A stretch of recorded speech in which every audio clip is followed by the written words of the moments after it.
Hello and welcome to part 2 of the series on where are black people in this country going. So where are black people in this country going? And in particular the African Caribbean community in Leicester. In part 1 I suggested that the African Caribbean community in Leicester were becoming invisible to the council, other agencies and other communities. If my observations are correct, then what is the solution to the problem?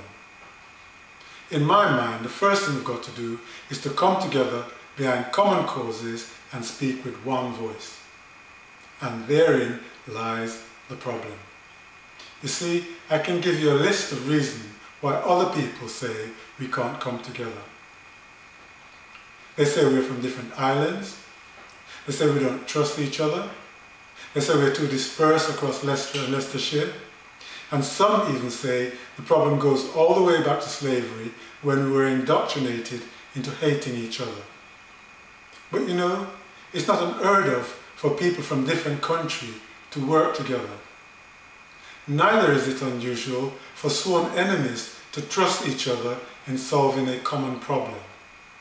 And yes, we can make geography an issue if we want, but in this day of modern communication, there's absolutely no reason why it should be. And on the matter of slavery, we are not the only people to be enslaved by others and survive to tell the tales. Ask the Jews. In my mind, 3 of the main problems affecting our community are these. Firstly, we are living a self-fulfilling prophecy. We tell ourselves we can't come together, work together, and speak with one voice in solving a problem, and consequently we don't. Secondly, it would appear to me that the vast majority of our community have not yet developed the skills of risk-taking, and as a consequence we don't take the risk of coming together to form communities to speak with one voice in solving a common problem. But interestingly enough, there are those in our community who operate outside of the law who seem to have overcome the risk-taking issues. And these people have come together to form communities to solve their common problems. And these communities are not just local and national, they go across international boundaries. So what's the difference between these 2 groups? In my mind, one word answers that question: confidence. And that brings me to my third point, and that is we lack the collective confidence of working together, and as a consequence we are where we are. So what is the solution? Simple. We should just go out there and do it. You might say, if it was that simple, we would have been doing this a long time ago. To that I say, there we go again. That self-fulfilling prophecy. No, those of us who believe we can do it should go out there and help those who are already attempting to solve the problem and encourage others to do likewise.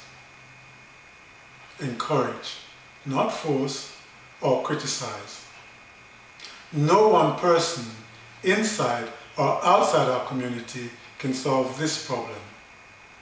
The solution to our problem relies on all of us individually and collectively chipping away at the problem until eventually we wear it down. So it would appear that a seemingly difficult problem in principle have a simple solution. Just do it. Do it.